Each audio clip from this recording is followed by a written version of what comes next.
Hey there, this is Jacob Wood, your New York City real estate advisor. Everyone needs an upgrade sooner or later, so let's talk about how to buy your next home while selling your current one at the same time. Often, sellers resign themselves to living in a rental between their sale and purchase. This means an extra move, extra rent payments, and often paying more for a home once they finally do purchase than they otherwise would have.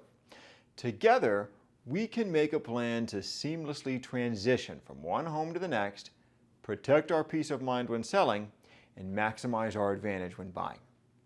There are several items we can tackle ahead of time to make sure our transition runs smoothly.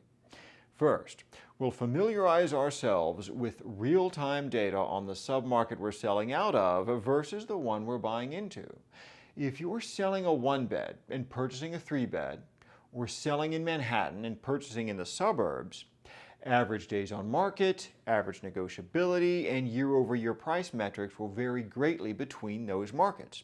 We should be familiar with those figures.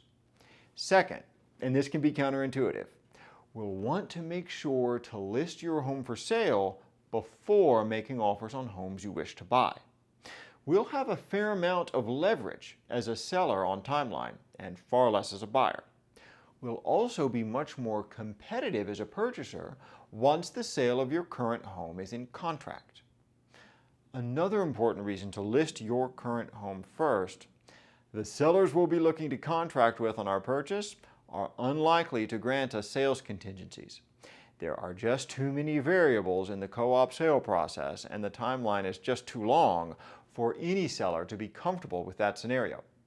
If we absolutely must sell our current home before buying the next one, a contractual term we can offer sellers, allowing us to compete with other buyers who don't have a home to sell, is what's called a bump clause.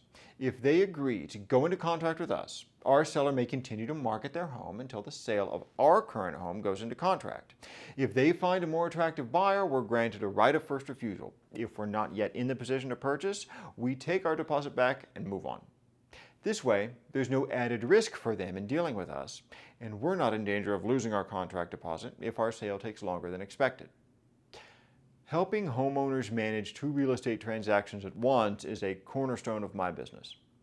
If you have more questions about how to conduct this process seamlessly, let's talk more.